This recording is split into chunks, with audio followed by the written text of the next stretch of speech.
네, 교수님 반갑습니다. 예, 반갑습니다. 네. 올해 그 조선시대의 훈민정음 발달사라는 책을 작년에 몇 달 전에 내신 걸로 알고 있습니다. 예. 이 책을 소개하기에 앞서서 사실 교수님께서는 한글학회 연구위원이시고 또 한글에 대한 애착을 많이 가지고 계시면서 그 이름에 대한 것도 또 카페에 대한 이름도 더 나가서 그 대학교에서의 동아리라는 이름 이런 모든 이름에 있어서도 한글과 연관된 그러한 이름을 많이 사용하는 걸로 알고 있습니다. 예. 그런 분야에 대해서 한번 말씀 좀 부탁드립니다. 예, 제가 이제 한글에 대해서 본격적으로 관심 갖게 된 거는 제가 철도대학교 1학년 때 외솔 최현배 선생님의 우리말 존중의 근본 뜻 그런 책을 읽고 제가 감동받아가지고 우리말과 글의 어떤 옹달샘이 되어야겠다. 슬기롭고 옹골찬 옹달샘이 되어야겠다. 그런 생각을 가지고 이름을 스롬이라는 이름으로 바꿨습니다. 그와 더불어서 또 한글학회 부설 고등학생 한글운동 모임이 있었습니다. 한글 나무라고 해가지고요. 그 다음에 진짜 오동춘 선생님이 지도 선생님이셨었는데 거기 또 가입을 해가지고 토요일마다 이제 이쪽에 이제 그 여러 학교 연합 동아리였었죠. 동아리란 말은 제가 이제 대학교 때 퍼뜨린 말인데 그 당시 이제 서클이라고 그랬습니다. 그래서 토요일마다 만나서 토론도 하고 또 거리 계몽운동도 하고 또 방울이전 그대에게 이런 데 출연해서 우리네 하고자 하는 일도 알렸고 그때 기억나는 거는 이제 뭐 이렇게 식당 같은데 그 메뉴판이라고 하지 않습니까? 그 메뉴판을 차림표라고 이렇게 바꿔서 보급하는 운동도 했고 실제로 차림표라는 말이 너무 퍼졌지 않습니까? 그래서 대단히 보람을 느꼈던 기억이 나고요. 그리고 이제 그래서 이제 그 철도 공무원의 꿈을 안타깝지만 접고 대신 이제 국어학자의 길을 걷게 됐습니다. 그러다가 이제 1980년도에 대학에 들어가서 외소 최현배 선생님의 뜻을 잇고자 이제 그분이 계셨던 연세대 국문과에 들어갔습니다. 들어가서 이제 역시 그 한글 운동을 계속했고요. 그중에 그 가운데서 이제 또 우리 마당이라는 우리 문화 운동도 했습니다. 그때 이제 그 당시에 이제 뭐 풍물패 서클, 우리말글 뭐 국어 전 국어 운동, 뭐 서클 이렇게 그런 서클이라는 용어를 그런 동아리 이름에 붙이니까 좀 어색하더라고요. 그래서 서클에 해당되는 좋은 우리 옛말이 없을까. 그래서 이제 저 혼자 찾은 건 아니고요. 이제 같이 그 운동하던 분들이 다 같이 이제 찾아가지고 우연찮게 작은 모임 또는 패거리, 작은 무리 뭐 이런 뜻을 가진 동아리 말을 발견하고 이거다 이런 생각을 했고요. 그렇다고 쉽게 퍼지는 않겠죠. 중요한 건 이제 그 우리마당이라는 그 어떤 문화운동 연합 그 모임에서 이제 그 말을 사용하고 또 연세대학교 서클 연합회 그 간부회를 제가 했어요. 그때 이제 이 서클 연합회를 동아리 연합회로 바꿨죠. 그게 84년도입니다. 지금 대학교 4학년 때니까요. 그래가지고 이제 그 연세대학교와 신촌 지역은 제가 85년 6년대니까 이게 퍼졌고요. 또 제가 전국 국어운동 대학생 연합회 회장을 했었는데 그 전국 모임이니까 거기서 또 이 말 같이 쓰자 그래서 자연스럽게 쓰게 됐고 그래서 널리 퍼지게 된 것이죠. 저는 그래서 이런 말을 하나 바꾸는 것이 어떤 의미가 있을까를 끊임없이 생각을 하는데요. 그 서클을 동아리라 바꾸는 걸로 인해서 뭔가 좀 그 동아리에 모여 같이 뜻을 나누는 뭐 취미를 나누든 뭘 나누든 나눈 사람들이 그야말로 정겹게 이름을 공유하면서 또 소통도 하고 뭐 이런 어떤 그 작은 계기가 된다는 것이죠. 그래서 저는 그것이 이제 비록 하나의 작은 낱말이지만 그 변화가 또 힘이고 그렇다고 보는 겁니다. 대학 시절에 국어에 대한 그 왕성한 활동을 하셨군요. 그와 더불어서 그 이후에 가대를 예. 또 개설하셔서 지금까지 이어오고 있는데 그 용어에 있어서도 아주 좀 특이한 이름을 가지고 있습니다. 예, 제가 운영하는 이제 카페, 뭐 작은 온라인 연구소죠. 네. 또물또 세종 한말글 연구소라고 했거든요. 네. 그 똘똘한 말은 제가 이제 오랫동안 교육운동도 하다 보니까, 진짜 이 묻는 것이야말로 모든 공부의 바탕이고, 또 잘 묻는 학생이 공부 잘 알고, 또 학문 자체도 바로 묻는 거 아니겠습니까? 무엇이 진리인지. 그래서 또 묻고 또 묻자. 이건 그 물음의 정신을 반영한 그런 용어를 만들어서 또물또란 말을 제가 만들었고요. 그래서 또물또 질문법, 네. 발문법 이런 말도 만들어서 2000년부터 현장의 선생님들과 네. 또 일부 학생들과 이제 이렇게 공유를 해왔고요. 네. 그래서 그런 말을 만드니까 그래서 그런지 이렇게 질문을 잘하는 네. 그런 열심히 하는 그런 네. 교육 분위기를 많이 만들어서 기분 좋았습니다. 네. 그다음에 한말글 연구소는 이제 그 역시 국어운동 하는 분들이 같이 만든 말인데요. 그래서 한글 하면 이제 문자를 가리키는 거죠.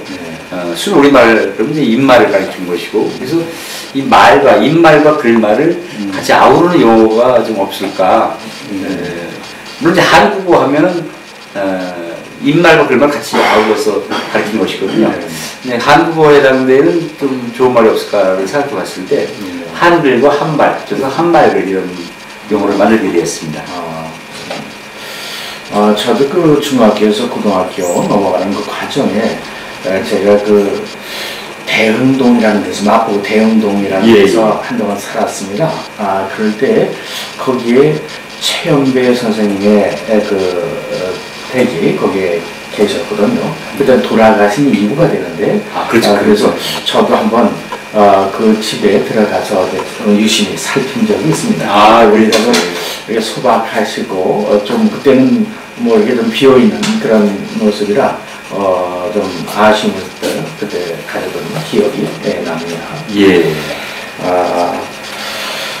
그리고 지금 보면은 이 교수님께서 훈민정음에 대한 그런 연구를 깊이 하시면서 세종이 직접 발견했던 훈민정음 해례본 원본에 대한 그 검증 필요성을 제기하신다. 네, 1446년이죠. 예. 지금 간송박물관에 소장되어 있지 않습니까?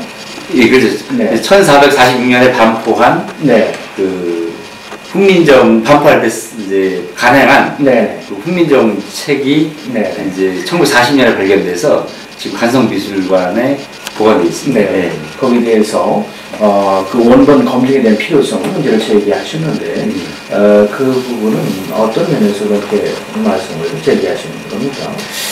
예, 그 1446년에 음력 9월 상한 오늘날 한글날에 기원이 된 음력 날짜죠. 그래서 양력으로 뭐 굳이 얘기한다면 10월 9일.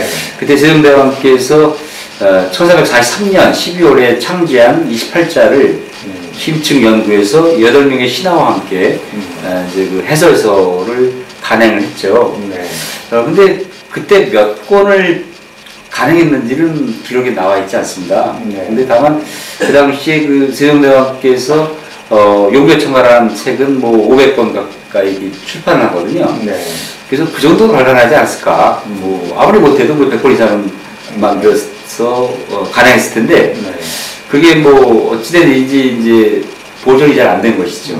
그래서 그러다가 이제 1940년에 그 1446년에 간행했다고 하는 원본이 이제 발견이 돼서 안동에서 그걸 간성 전열필 선생님께서 사들여셔가지고 이제 보관을 해온 것이죠. 근데 이제 그렇다면 이제 그 1940년에 안동에서 발견된 지금 간성미술관에 보관된 그 책이 1446년에 세종이 직접 펴낸 것이냐, 아니면은 그 뒤에 뭐 복관했다든가 뭐 다시 펴낸 것일 수도 있거든요. 근데 일단 그 당대 1940년 발견될 당시에 그걸 접한 전문 학자들은 이제 그것이 원본이라고 하는 것이죠. 근데 안타깝게도 이제 그때 봤던 몇몇 학자들 이외에는 지금까지 40년 그 당시를 그 이후에 지금까지도 그걸 제대로 연구한 학자가 한 명도 없습니다. 보고 연구한 학자가 없는 것이죠. 그 당시에 이제 간성 전현필 선생께서 연구용으로 그걸 이제 사진 뭐 여러 가지 그 영인한 걸 이제 허용을 해서 영인본을 가지고 이제 연구를 해온 것이죠. 그래서 그 원본을 뭐 의심한다든가 또 원본을 검증한 학자들의 어떤 그런 걸 뭐 부정하자는 것이 아니고 그것이 진짜 세계 기록문화유산으로 등재될 정도로 진짜 인류의 자산, 인류의 문화유산이 되지 않았습니까? 그러니까 그거는 우리나라의 국보일 뿐만 아니라 전 세계 국보가 된 거죠. 전 세계의 어떤 엄청난 어떤 그런 문화적 재산이 된 거죠. 자산이. 그렇다면 그거를 전문학자들이 뭐 글자라든가 책의 어떤 뭐 판심부터 해서 여러 가지 그 서작적인 그런 것들, 그 다음에 다양한 그런 언어학적인 측면, 문자적 측면 이런 것들을 검증을 해서 그게 1446년에 발간된 것인지 아니면 후대에 다시 만든 것인지 그 책의 가치를 다시 재조명해야 된다는 것이죠. 그래서 제가 이제 그런 칼럼을 쓴 적이 있습니다. 그 형식적으로 발견을 해서 그대로 보관 그 자체로만 중시했네요. 그러다 그지 하고 보편화하는 그러한 작업에 학자들이 참여를 했어야 되는데. 그래서 그 간성 미술관에서 그리고 철저하게 어떤 보존 정책을 편 거죠. 그거는 숭고한 것이고 그 덕분에 진짜 40년에 발견된 그 책이 지금까지 잘 보존되어 나온 것이고요. 그거는 우리가 존중하고 또 우리가 그 손뼉을 쳐야 되겠죠, 그죠? 다만 이제 그러한 그 보존을 통한 가치가 더욱 살아나려면 그런 어떤 내용이라는 학술적인 측면에 조명이 이루어져야 그 보존의 가치가 더 드러난다는 것이죠. 그래서 간성미술관에서 너무 폐쇄적으로 이제 맡기보다는 전문가들한테 제한적으로라도 연구 기회를 제공해야만이 그 가치를 더 높일 수 있다라고 본 것입니다. 그리고 여기 제목에서도 한민족은 발달사다 이런 그 제목을 두고 있습니다만 이런 발달사와 연관해서 지금 교수님께서 또 이 훈민정음에 대해서 보편화시키는 데 있어서는 발달시키는 데 있어서는 주류 비주류 문제를 제기하고 있습니다. 또 그때 시대의 상황이 거기에 대한 그 계층 또 한문에 대한 그러한 그 높임 이런 모든 부분이 어떤 지배층의 생존 그런 논리와 연관이 돼서 사실 훈민정음이라고 하는 이 글이 비주류로서 피지배층으로서 일반 백성으로서만 국한된 것이 아니라 더 나아가서 지금 교수님께서 여기서 핵심을 잡고 있는 왕신나 양반과 여자들이 이것을 보편화했다는 데서 이 책에 대한 이 한글에 대한 보편성을 지금 두고 계신데 이런 주류와 비주류 문제, 그 한문과 한글 문제, 이 문제는 어떻게 지금 보고 계십니까? 제가 이제 이걸 연구하게 된 동기도 사실은 그 조선이라는 나라에서는 뭔가 성리학을 바탕으로 하면서 친명사대가 기본인 그런 그 기본 정책으로 편 나라였지 않습니까? 그게 이런 훈민정음 오늘날의 말로 하면 이제 한글이라는 그런 문자는 도저히 나올 수 없는 문자죠, 사실. 진짜 그 조선 왕조가 하층민을 배려한 이 훈민이라는 문자를 만들어내는 것 자체가 이제 기적이죠. 그래서 근데 그 기적의 문자가 나왔는데 그럼 그걸 더욱 살려가야 되는데 사실은 제대로 살려가지 못했어요. 그러다 보니까 이제 한문은 주류 문자로 계속 그 명명을 유지해 나가는 것이고요. 훈민정음은 비주류 문자로서 이렇게 명명을 이어나가는 거죠. 근데 그 재밌는 것은 뭐냐면 그 양반들은 그 새로운 그 훈민정음이라는 문자에 대해서 그 한문에 대해서 낮춰보긴 했지만 그렇다고 배격하거나 무시하지는 않았어요. 이게 전반적으로 봤을 때는. 그러니까 그 얘기는 하지만 해서 그 반대 장소를 다 한 번도 안 올린 거죠. 안 올렸죠. 그러니까 반포 전에 최만희 선생님께서 이제 이렇게 반대 장소를 올리셨지만 그 6명까지 연명해서 근데 반포 이후에는 딱 한 명의 사대부 양반도 이 반대 장소를 안 올렸거든요. 그거는 이제 훈민정음이라는 문자의 존재를 네. 인정한 거죠. 네. 인정했지만 네. 한문과는 다른 역할로 인정하는 거죠. 네. 네. 그래서 행정문서라든가 이런 각종 학문의 문서의 문자로는 네. 철저하게 한문을 유지해 나가는 거고요. 네. 조선왕조실록 같은 그런 어마어마한 그 역사 기록도 뭐 뒤에 맨 나중에 어문이 살짝 섞이긴 하지만 다 한문이지 않습니까? 네. 그러면서도 어떤 백성들 교화라든가 하층민과의 소통이라든가 그다음에 실용선을 표현할 때라든가 네. 뭐 언간을 주고받는다든가 이런 실용적인 분야, 문학적인 분야 이런 데서 철저하게 네. 업문의 가치를 존중하고 그걸 통해서 소통하는 거죠. 네. 네. 그래서 그 양반 뭐 왕실 여성이 뭐 양반 사대부 어떤 영인정한테 뭐 편지를 보내면 네. 업무로 편지를 보내면 네. 영인정은 또 업무로 편지를 보내야 되고 이런 어떤 각 계층 간의 네. 소통의 연결고리가 된 거죠. 네. 네. 이걸 저는 상보적 관계라고 하는데요. 네. 그러니까 비록 훈민정음을 비주류 문자로 묶어놨지만 네. 그 역할과 존재 가치를 분명히 인정해 준 부분으로 인해서 다양한 다문자, 다문자 정책에 의한 다중소통 방식을 계속 유지해 나가는 거죠. 그 가운데서 이제 누가 역할을 더 많이 했느냐 이런 거에 대해서 이제 그동안에 보통은 피지배층에서 훈민제 발달했다고 생각하는데 사실은 그 피지배층들은 이렇게 문자전화 할 만한 여유가 없었거든요. 그래서 실제로 그 지배층들이 그러니까 지배층들 중에서 일부 왕이라든가 임금이라든가 그 다음에 교화 정책에 참여한 사대부들이라든가 윤선도 정철과 같은 문학가들이라든가 이런 분들이 적극적으로 업무를 쓰는 거죠. 그 다음에 왕실 여성들과 양반가 여성들 이분들이 이제 훈련 발달의 핵심 고리 역할을 하는 것이고요. 다만 이제 후대에 오면서 이제 업무를 어느 정도 보급됐을 때 그것이 더욱 널리 들불처럼 퍼져나가게 되는 이제 그런 역할을 또 하층민이 한 것이군요. 그래서 전반적으로 봤을 때는 지배층의 역할, 하층민의 역할이 적절하게 만나서 훈민정음이 보급이 됐지만 전반부에서는 이제 지배층이 더 많이 역할을 하는 것이고 또 남성 여성에서는 여성의 역할이 더 컸던 것이고 이렇게 보는 것이죠. 그리고 이제 안타까운 것은 일부에서 또 철저히 배격했어요. 이를테면 정약용 선생님, 뭐 박지원, 박재가 이런 신학 시대의 그런 위대한 문학가 학자들. 박지원 얼마나 위대한 문학가이십니까, 그죠? 정약용 위대한 학자이시고 위대한 신학자이시죠. 500권이 넘게 책을 쓰셨고. 근데 이분들이 철저하게 업무를 배격했어요. 무시했습니다.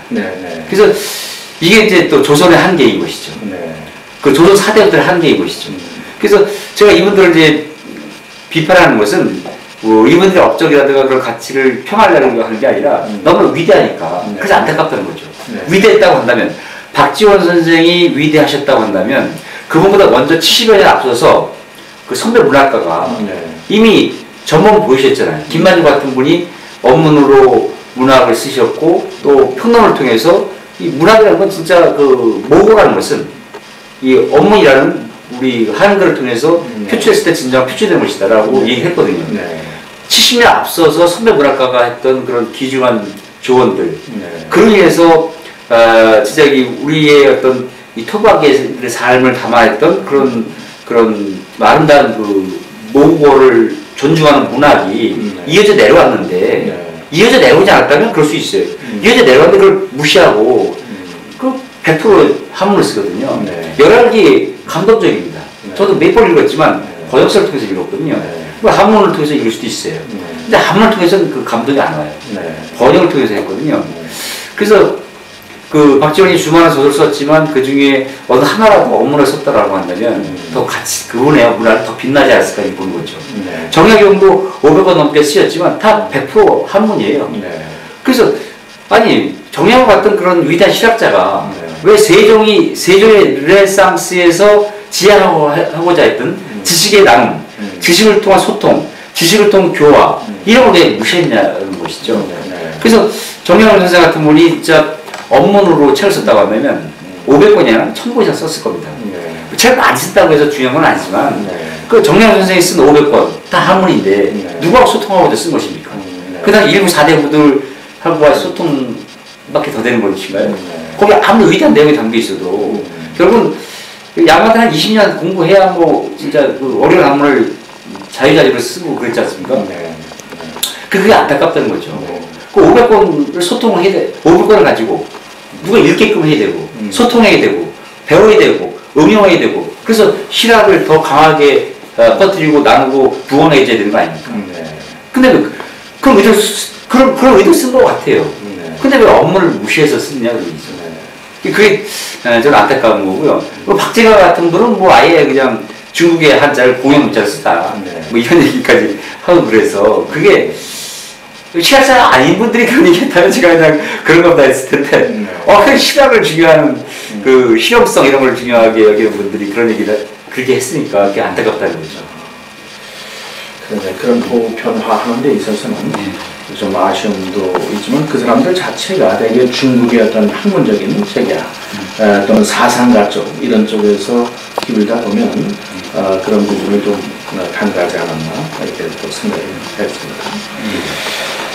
지금 저 교수님 책 중에서 보면 후민정 보국 발전의 핵심 요인을 6가지로 두고 있고 또 후민정 보국 발전의 그 단계를 9단계 흐름으로 두고 있습니다. 그렇죠. 그러한 6가지의 핵심 요인과 9가지의 그 발전 단계 흐름이 중복되는 경우가 이제 몇 가지 있는데 그것은 당연히 핵심 요소가 또 발전을 틀려면 중복이 돼야 되는데 그러면 교수님께서 생각하시기에 그 6가지 요인 중에서 가장 중요한 요인은 한 2가지 정도로 이렇게 한번 생각해 보신다면 어떤 요인이 되는지 뭐 처음에 그 후민정 자체 문자에 대한 과학의 우수성 또 조금 전에 언급한 비주류성이라든지 또 문학의 심, 교육의 심, 종교의 역할이다, 실용성 이렇게 되는데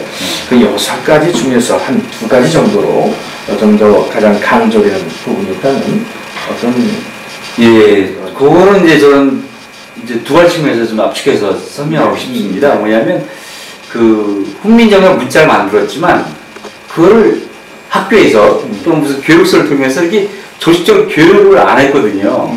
그러니까 물론 이제 업무를 이렇게 비공식적으로 뭐 가계하고 그런 음절표를 가지고 이제 뭐 교육을 하고 그렇게 했겠죠. 그러니까 뭘 보급됐는데, 근데 그 제도적으로 학교 같은 기관을 통해서 또는 아니면 그 무슨 훈련을 배우는 무슨 체계적인 책이 있어서 이렇게 그 공식 교육을 통해서는 이루어지지 않았거든요. 그리고 또 아까 말씀드렸듯이 그런 주류 그 사대부들이 또 이렇게 배격한 팀원도 있고 그런데도 불구하고 그것이 살아남고 널리 보급되고 발전된 이유가 뭘까 이런 걸 이제 고민해 보는 거죠. 그거는 제가 보기엔 이제 세종대왕이 한글을 만드시면서 이제 그 해설서의 정인지를 통해서 뭐라고 하냐면 이 하루 아침에 배우는 문자 이런 얘기를 하거든요. 그만큼 이제 이 한글이 과학적이고 실용적이어서 우수하니까 쉽게 배울 수 있는 거죠. 다시 말씀드리면 제도나 학교 같은 체계적인 교육서 없이도 그냥 가게와 거기 같은 음절 하나만 가지고도 교육이 되는 이런 그 후민정 자체의 보편적 가치, 과학적 가치 그런 특성들이 어떤 가장 중요한 요인이라고 보는 겁니다. 그렇게 안 됐다고 한다면 세종대왕이 아무리 보급을 시도하고 돌아가셨다 하더라도 이게 그렇게 발전해 나가지 않았다고 보는 것이고요. 또 하나는 역시 또 세종대왕이 47살에 창제하고 신살에 반포하고 신대사로 돌아가시거든요. 그러니까 반포한 지 그 4년만 돌아가시는데 이 4년 동안 기가 막힌 정책을 펴고 돌아가셨어요. 그러니까 이 보급되어서 발전되어 나갈 수 있게끔 그 뿌리를 만드는 거죠. 그게 뭐냐면 과거 시험에 도입을 하는 거죠. 그것도 하급 관리. 그러니까 보급 관리한테 가르쳐봤자 이게 제대로 안 되겠지. 그 당시 시절 봤을 때 이게 하급 관리.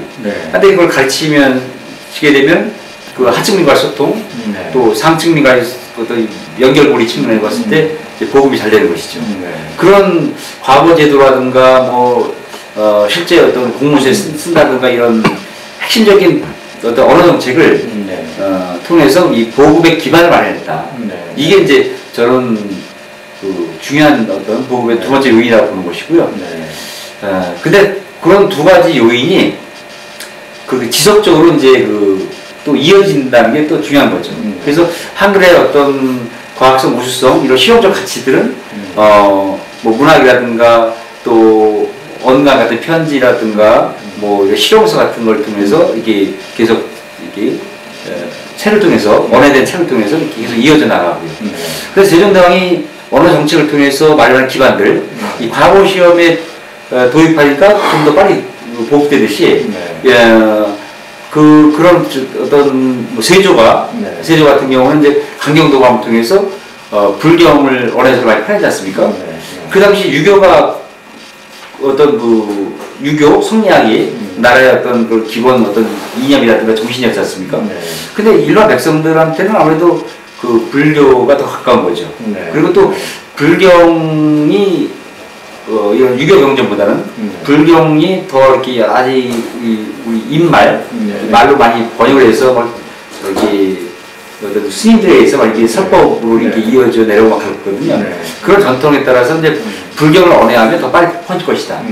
그래서 이런 그 정책을 통해서 그걸 훈민정음의 우수성을 결합시키는 거죠. 그래서 강경도감이라는 제도 기관을 통해서 그 정책을 퍼뜨리는 이런 식의 어떤 두 가지 흐름이 계속 꾸준히 이어져 나가는 거죠. 그래서 그 어떤 왕도 그 훈민정음을 어떤 정책 문자로 보급하는데 그걸 거부한 왕이 없어요. 연산문조차도 자기를 비판을 하니까 그 비판과 관련된 문서와 책을 불사하라고 했지만 언해된 책을 불사하지 말아라 그런 얘기를 했거든요. 바로 언해된 책을 통해서 그 조선 왕조가 그 왕실이 끊임없이 백성을 교화시키고 백성과의 소통을 뭐 그걸 하고 그러거든요. 이런 제도 정책적인 측면과 문학, 뭐 교육 뭐 이런 측면이 이게 같이 쭉 흘러내려온 거죠. 이게 이제 이걸 제가 이제 그 6가지로 풀어서 그 요인을 분석한 것입니다. 지금 이런 점에서 요즘 뭐 정치사에 있어서도 마찬가지입니다만은 지금 현재에서 과거를 보는 하긴 뒤에 미래에서 현재의 과거를 보듯이 지금 상황에 보면은 어떤 단순히 정치에 있어서도 표의 그 중요성은 어떤 일반 백성이라든지 여성에 대한 표가 중시되듯이 바로 이런 훈민정음에 대한 보급에 있어서도 앞으로 시간이 흘러가면서 지금 그 백성에 대한 또 여성에 대한 이런 생활에 대한 것이 변화되는 것을 또 세종께서는 감지하시고 그때 그러한 그 정책의 바탕을 두지 않았나도 한번 생각해 볼 수도 있을 것 같습니다. 예, 좋습니다. 그래서 저는 그 세종대왕이 과연 그 하층민을 위해서 만들었다라고 하는데 그건 잘못된 말입니다. 왜냐하면 세종은 결코 하층민을 위해서 만든 게 아니거든요. 그 세종이 직접 쓴 서문에 보면 모든 백성들이 쉽게 편하게 쓸 수 있도록 28자 만들었다고 얘기를 하거든요. 물론 하층민과의 소통이 핵심 동기인 건 맞습니다. 근데 그게 동기인 건 핵심 동기는 맞지만 궁극적인 그 훈민정음 창제의 목표와 목적은 아주 철저하게 모든 계층을 염두에 둔 것이고요. 이때 모든 계층이라는 것은 지배층, 피지배층 이런 이분화된 구조 속에서 지배층, 피지배층 다 지배층에게도 지배층들은 끊임없이 업무를 통해서 한문을 더 잘 배우게 되고 또 한문을 통해 소통에 많이 도움을 받거든요. 이렇기 때문에 그런 식으로 또 지배층에도 도움을 주고요. 그 다음에 또 남성과 여성, 뭐 어린이와 어른 이런 남녀노소, 그러니까 뭐 신분계층 이 모든 계층이 두루두루 잘 써서 소통이 가능한 그런 문자를 만들었기 때문에 이게 위대한 것이죠. 단지 하층만을 만든 문자였다면 그렇게 위대하지 않았을 것입니다. 그래서 어떤 시대든 소통과 조화가 중요하지 않습니까? 그래서 그 당시는 철저 신분제 사회였기 때문에 신분 간의 어떤 소통이라든가 이런 게 한계가 있었지만 그 소통의 가능성을 만들었다는 게 위대하지 않습니까? 또 실제 세종은 그런 민본주의를 통해서 그런 정책을 폈거든요. 네. 예를 들면 뭐 관노비, 옛날에 그 당시 노비는 사람이 아니거든요. 네.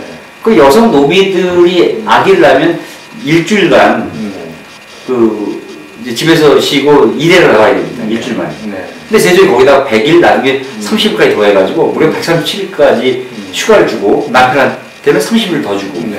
뭐 이 남편한테 휴가를 주는 건 지금도 잘 하지 않습니까? 네, 그런 식으로 해서 뭐 노비 혁파를 할 수 있는 그런 상황은 아니었기 때문에 뭐 거기까지 우리가 기대를 할 수가 없겠지만 네. 어쨌거나 그런 노비를 사람으로 인정하고 뭐 많이 부려먹기 위해서 뭐 그렇다고 보는 사람도 있지만 어쨌거나 일이라는 건 어떤 뭐 인간의 어떤 본질이니까 제대로 일할 수 있는 그런 걸 통해서 하층 배려하는 그런 민본주의를 폈고 그 민본주의가 이제 문자 이상으로 실현된 게 훈민정음이라고 보는 것입니다. 그래서 저는 그래서 이제 지금도 우리가 계층 간의 어떤 계층 간의 갈등, 뭐 이 사회적 통합 이런 게 중요하지 않습니까? 바로 그런 세종대교의 통합 정신, 소통의 정신, 조화의 정신 이런 거를 지금 가져와야 된다는 거죠. 그래서 우리가 그 서울 광화문 광장에 세종대왕 동상 크게 만들어 놓고 그 뒤에 세우는 그 광화문 현판은 이제 또 최근에 한자를 결정을 했거든요. 근데 저는 이제 그 광화문을 세종대왕이 세웠거든요. 근데 물론 이제 한글 창제 전에 세우신 거죠. 그래서 그 당시에 이제 한자로 오른쪽에서 왼쪽으로 이렇게 보면서 광화문이라고 이제 걸었고 그들은 뭐 여러 가지 그동안에 그 현판이 바뀌기도 하고 해서 이제 또 이게 보고란 것이 또 갈라지고 해서 이걸 새로 이제 세웠지 않습니까?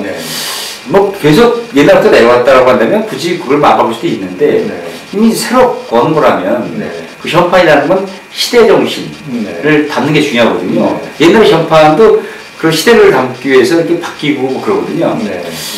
그렇다면 이제 세종이 세운 광화문 또 세종당이 있고 또 21세기의 어떤 대한민국의 중심지, 소통의 중심지, 또 전 세계 뻗어나가는 전 세계와의 어떤 소통의 중심지, 세계가 중심지가 될 수 있는 그 공간, 그런 공간, 시공간의 어떤 시대적 맥락, 그다음에 세종이 세웠다라는 그런 시대적 정신, 그리고 우리가 소통의 공간으로서 그걸 키워야 된다는 그런 시대적 맥락, 그런 걸 봤을 때 그 광화문 현판을 한글로 이게 다는 것이 그 어떤 뭐 복원을 위해서 옛날식으로 한 그런 가치보다 더 낫다는 것이죠.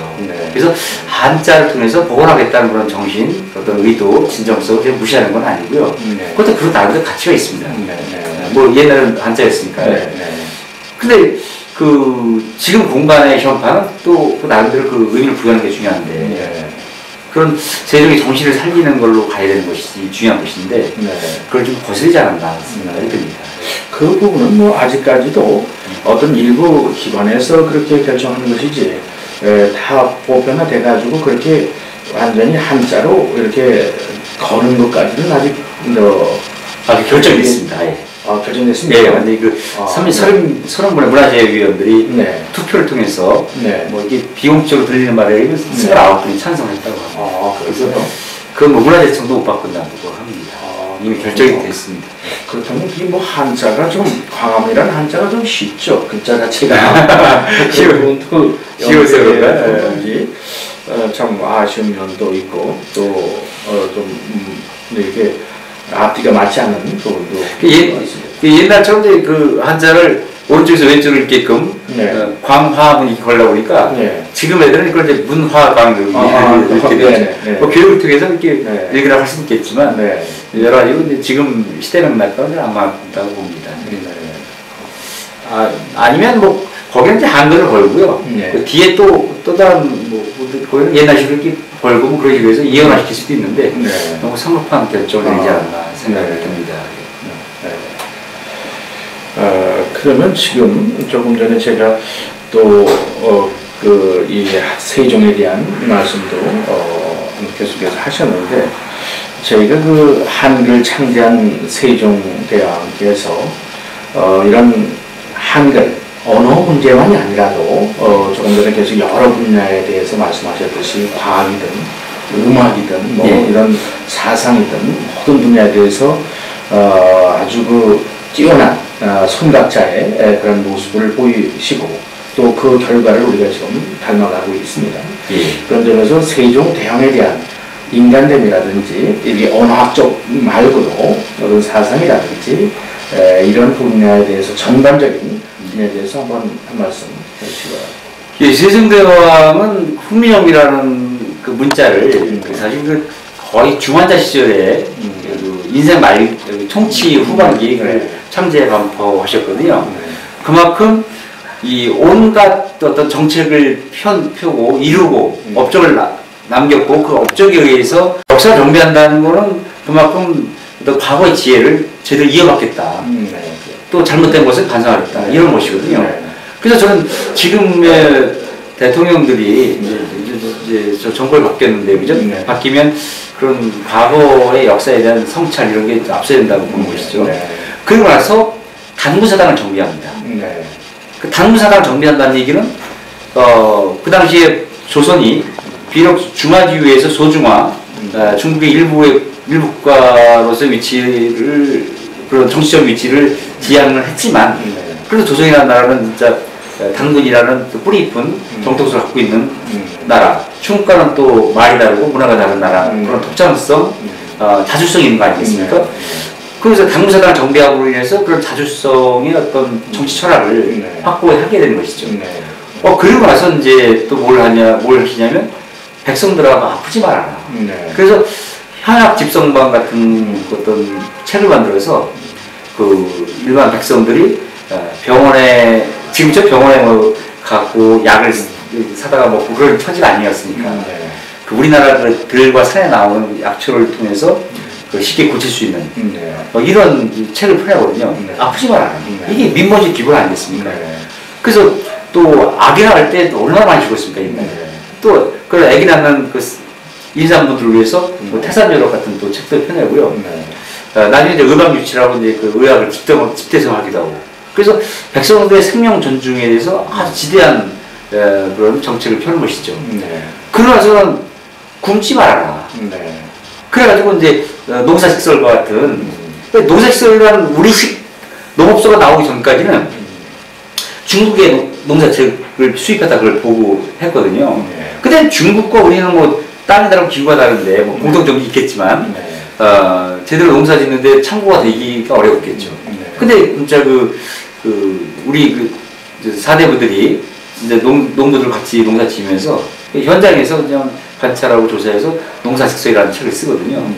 그래서 이제 그 책을 통해서 그 책뿐만 아니라 관련된 토지제도에 관한 여러 가지 정책을 통해서 농업 생산을 높여가지고 이 농업 생산을 늘려서 배고픈 문제를 해결하는 것이죠.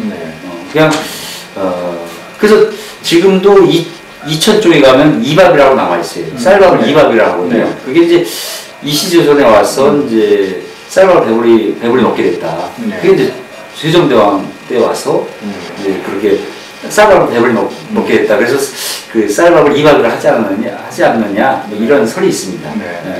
그런 식으로 해서 이제 했고요. 그 다음에 또 백성들이 또 잘 살기 위해서는 국방의 안정이 되어야 되잖아요. 그래서 사군육진을 개척하고.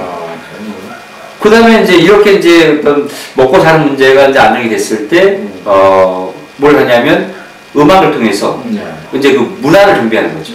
그래서 우리가 소통하고 조화롭고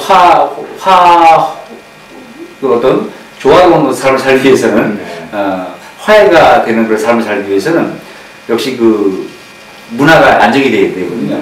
그래서, 표준 악기를 만들고, 표준음을 정하고, 이렇게 해서 이제 또 신학이라는, 그러니까 신학이라는 것은 이제 우리의 전통 향화라든가 중국식 당악, 우리의 어떤 그 행사음악인 고치악 이런 것들을 융합해가지고 우식 음악을 만들고, 또 정만보로는 새로운 악보를 창안하셔가지고 작곡을 하시고, 음악가이시죠, 지금은. 그러면서 그 음악을 정비해서 진짜 그 문화를 이게 발달시키고요. 그러고 나서 또 이제 과학을 발달시키죠.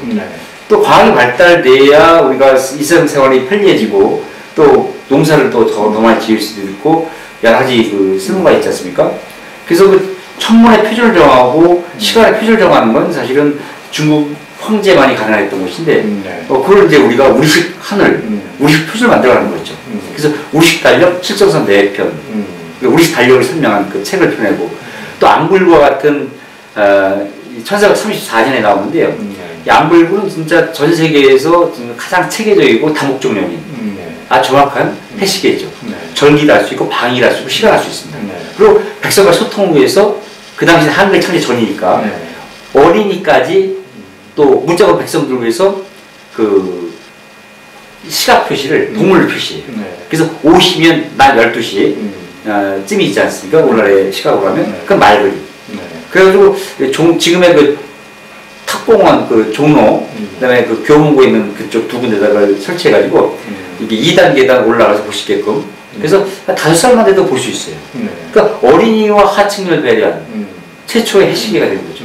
이런 식의 실용적인 기계, 그 다음에 뭐 자경라든가 이런 수많은 어떤 과학 기기를 통해서 백성들이 편리하게 살 수 있도록 그런 생활을 꾀합니다. 이 모든 것이 바탕이 돼서 나온 게 이제 훈민정음이죠. 그래서 위대하다는 것이죠. 그래서 제 생각은 단지 문자만 발명했다든가 아니면 뭐 특정한 정책만 폈다면 이게 이까지 뭐 제가 뭐 추앙을 안 했을 텐데 진짜 이 먹고 사는 문제, 국방의 문제, 문화의 문제, 과학의 문제 이런 걸 다 아울러서 거의 이제 완벽한 정책을 펴온 것이죠. 그래서 서양의 르네상스는 무려 300년 가까이 걸쳐서 이게 진행이 되고 완성이 되거든요. 근데 우리나라는 세종대왕께서 32년간 통치를 하거든요. 그 대략 30년을 잡으면 30년 만에 서양이 300년에 이룩한 그 르네상스를 완성한 겁니다. 그래서 그런 게 더 대단하다는 것이죠. 그러면 결국은 모든 분야를 다 섭렵을 하신 그러면서도 타고난 천재적인 인간상이라고 볼 수 있겠군요. 예. 그러니까 그러한 그 결과가 나오는 것이고 또 존중되는 인물로서 그래서 그냥 왕이 아니라 대왕이 되는 그런 모습이 될 것 같습니다. 그러면 그 교수님께서 이 조선시대 훈민정 발달사를 펴내시고 난 이후에 좀 이 책에 대해서 좀 아쉬운 점이 있으시다면 어떤 부분이 좀 아쉬우신가 한번 말씀. 예, 두 가지가 있는데요. 하나는 이제 다양물을 펴내다 보니까 세밀하게 그 서술을 못한 점이 아쉽고요. 그 다음에 이제 그 훈민정음이 다양한 분야에 많이 쓰였는데 주로 국가에서 펴낸 책을 중심으로 분석한 것이 이 책의 한계입니다. 그리고 이제 제가 더 여기서 이 책의 한계라기보다는 조선시대 훈민정 발달사를 짚으면서 너무나 안타까운 것은 뭐냐면 세종이 그 30년 만에 그 르네상스를 이 완성하고 발달시켰는데 그게 왜 이어지지 않았냐는 것입니다. 만약에 그 세종이 르네상스를 한 10%라도 이어져 내려왔다고 한다면 우리가 그 임진왜란 같은 그런 처참한 국난을 당하지 않았을 것이고 또 임진왜란 당하고 나서도 첫째 반성을 못했습니다. 그러고 나서도 세종 르네상스를 다시 좀 더 이어갔다고 한다면 일제 30년 같은 그런 불운을 당하지 않았을까 그런 생각을 해보는 것이죠. 그래서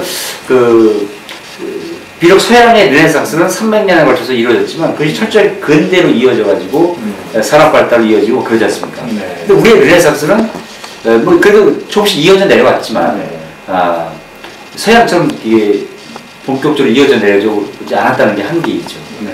그래서 이제 근데 지금이라도 반성을 하고 세종의 르네상스를 더 발전시키자라고 해서 그걸 자꾸 이어져 나가야 되는데 아직도 막 어떤 뭐 한자를 섞어 쓰자라든가 그리고 이런 소통의 문제에서 좀 영어 몰입이 너무 심하다든가 뭐 이런 식의 어떤 여러 가지 세종 소통을 이어가지 못하는 것이 세종 르네상스를 재현하는 걸림돌이 되지 않았나 생각이 듭니다. 그래서 지금 우리의 과제는 세종 르네상스를 이 시대에 맞게 어떻게 재현하고 이어져 갈 것인가 이게 우리의 과제가 되어야 된다고 생각합니다. 그럼 그동안 교수님께서는 저술 활동을 왕성히 하셨고 또 이 마지막으로 또 한 두 가지 정도에 대한 아쉬움도 이렇게 말씀하셨는데, 여러분 앞으로 또 저술을 하시는 데 있어서는 그런 아쉬움을 보완할 수 있는 그러한 책이 나올 것을 기대해도 되겠네요. 예, 아유 고맙습니다. 제가 그 보완한 책을 내고 싶고요. 네. 그것도 중요하지만 훈민정음에 관련된 어떤 강의를 저는 좀 하고 싶습니다. 저 전공자로서. 근데 그런 훈민 전공자를 뽑는 대학이 지금 거의 없고요. 뽑아도 영어도 뽑고 그렇습니다. 외국이 영어 면접을 뽑고 이런 진짜 한글과 세종의 자존감이 아주 낮아 있는 게 지금이거든요. 근데 그런 걸 떠나서 제가 뭐 개인적인 그런 강의라든가 저술 같은 거 떠나서 국가 차원에서 세종학연구소, 한글산업연구소. 그래서 제가 대통령이라고 한다면 저를 좀 대통령 만들어주세요. 제가 대통령이라고 한다면 진짜 세종학 국책연구소 세우고 그 다음에 뉴욕과 파리에다가 영어를 세울 겁니다. 그래서 이 국군을 살리고 세종의 정신을 전 세계인과 같이 나눈 거죠. 세종의 정신을 우리만 누리고 향할 필요 없지 않습니까? 세종의 정신은 보편주의거든요. 훈민정 위대한 것은 이 조선의 문자이기도 하지만 인간의 소리가 지향할 수 있는 온갖 자연의 소리를 다 적을 수 있는 진짜 그 우주 보편, 인류 보편의 문자이거든요. 그럼 진짜 그런 정신을 전 세계인이 나눌 수 있도록 뭐 프랑스, 아프리카, 그 다음에 미국, 그리고 중국 각지에 그 세종학 연구소 세우자는 것이죠. 그런 걸 하고 싶습니다. 대통령이 아니더라도 제가 빨리 그 책이 많이 팔리면 그 일세를 꼭 세우고 싶습니다. 하여튼 그 인터뷰를 이렇게 하면서 이 마지막에 교수님께서의 그 모습을, 그 열정을 보면서 사실 저도 그 얼마 전에 대선 실행되기 전 어떤 여러 글에서 대선 그 나온 사람들에 대한 그 세종에 대한 공부를 다 한 걸로 알고 있습니다. 그 몇 분가 세종대왕에 대한 그 리더십 문제와 연관해서 공부를 한 걸로 알고 있습니다. 또 얼마 전에 공휴일로 한글날에 지정되지 않았습니까? 그렇습니다. 이런 점에서 교수님께서의 이러한 깊은 바람이 꼭 이루어지기를 희망합니다. 고맙습니다. 수고하셨습니다. 고맙습니다.